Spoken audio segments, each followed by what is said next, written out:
Good morning, America. For our viewers in the West, record-breaking heat and a dangerous tropical storm on the first day of summer.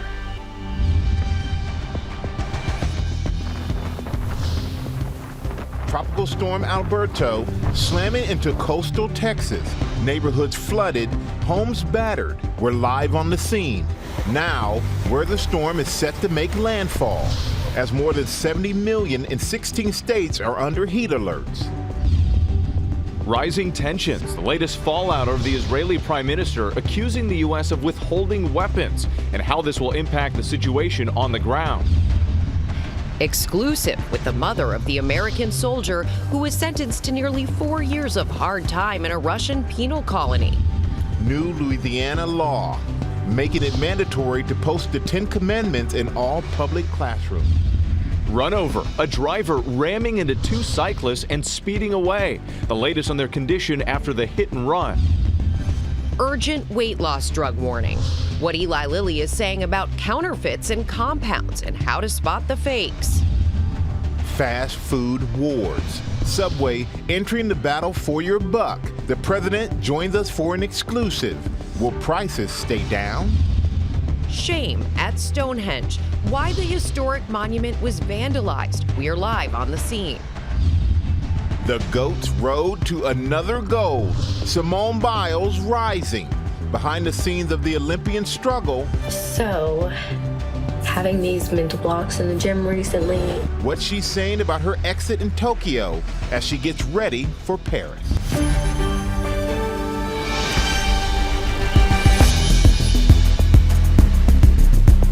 We're going to begin with the tropical storm Alberto to western Gulf coasts. Feeling the brunt of this storm, Melissa Adan is live in Corpus Christi for us this morning. Good morning, Melissa. Good morning, Michael. You can check it out here in South Texas. They're still getting whipped by this storm. Now, Alberto not making landfall here in Texas, but the governor activating a disaster declaration for several counties across South Texas and also activating the National Guard. This morning, Tropical Storm Alberto, the first named storm of the season, slamming into coastal Texas after wreaking havoc in Mexico and leaving 3 dead, as officials warn of an above-average hurricane season for the Atlantic. The large storm hitting coastal Texas, neighborhoods in Surfside, Texas flooded, homes battered from the storm surge. How are the conditions right now? Oh, they're pretty bad the way they usually are, you know what I mean? But earlier today, as y'all were out here, it was like really bad. The winds were coming. Here in Corpus Christi, residents dealing with a storm surge of up to 4 feet. The water's up to the dunes right now, so it's definitely not safe to be out on the beaches currently. In Rockport, Texas, the storm dumped up to 10 inches of rain. The threat of flooding remains through South Texas as Alberto makes landfall in Mexico. Back out here in Corpus Christi, the heaviest of rains have moved inland as this storm has now moved past us. Michael? All right, thank you, Melissa. Turn to Ginger with the track and timing and a historic heat wave, Ginger, that's putting at least 16 states on alert. Good morning. Good morning. Lots to talk about. What's amazing about Melissa's shot there and all the storm surge that she saw, hundreds of miles from the center. So it was pushing water that far. And we're still going to see that onshore flow still today as we see it make landfall any moment throughout the morning hours. Tornado watch is still up, and that includes Brownsville and the coastal flooding because we're kind of squeezed between the big high that's doing all the heat. So anywhere from Mobile, even parts of Mississippi there, Alabama, coastal, going to see some coastal flood alerts. Now, it's also pumping moisture into the desert Southwest. We already saw flooding yesterday, more than a half foot of rain in parts of New Mexico. Some of these storms just didn't budge, and you had some flooding that kind of caused some stranded cars on this highway in New Mexico. Then in California, we are now at the point where this early in the season, we've had a big start. 5 times the normal acreage burned so far. And so we're watching several of those large wildfires because they've been wind-driven, but human-caused, most all of them. Now we look at the heat advisories that are still in place from Grand Rapids and Fort Wayne all the way over to Maine. We're going to break that up for New England today, but that heat dome is not going anywhere. It just kind of retrogrades and moves backwards so that the records here, Nashville 99, Sunday, even in Oklahoma City, Rebecca, 101. 101 degrees. Pretty wild out there. Okay, Ginger, thank you. We'll come back to you in a few. To Washington now, and serious tensions between Israel and the Biden administration in the wake of a very public accusation by Prime Minister Benjamin Netanyahu. Our senior White House correspondent, Selena Wang, has more. Good morning, Selena. Hey, good morning, Rebecca. Sources here at the White House tell me they're angry and frustrated with Israel's Prime Minister Netanyahu. This latest fallout started after Netanyahu released a video this week accusing the U.S. of withholding weapons from Israel. But the White House says that's not true. That military aid continues to flow to Israel, except for one shipment of 2,000-pound bombs. Now, the administration officials, they say that what Netanyahu did is beyond the pale. In response, they canceled a high-level meeting with Israel focused on security and the threat from Iran. But still, several top Israeli officials are coming to Washington today. They're meeting with National Security Advisor Jake Sullivan at the White House for more informal meetings.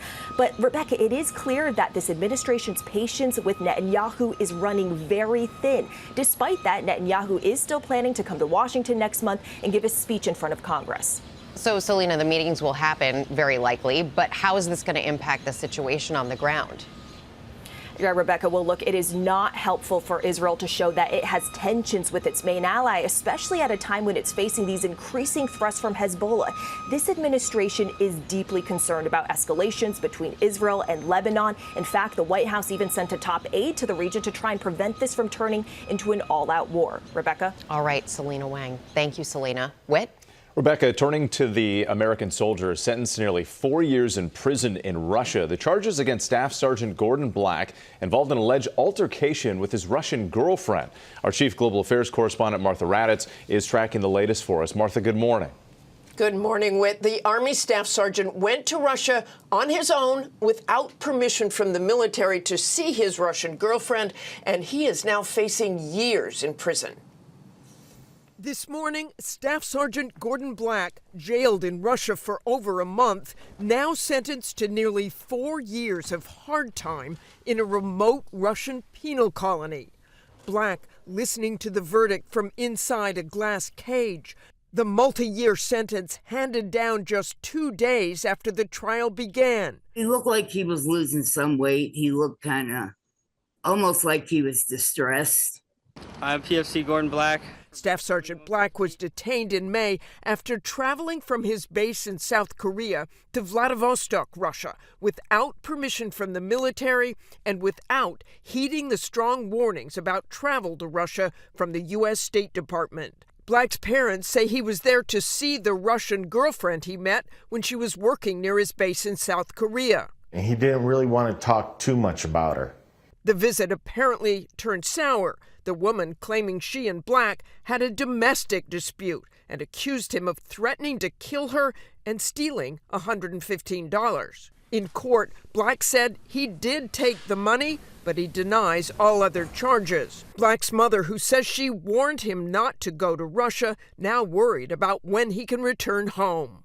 I feel like part of my heart's been ripped out and it can't be replaced until he comes back. This is a very different case than that of Evan Gershkovich and Paul Whelan. The U.S. has publicly and forcefully said they are being unlawfully detained. Officials have not made that determination about Black, but will provide support and continue to review the case. Michael? All right, Martha, thank you so much for bringing that to us. And now to the Supreme Court.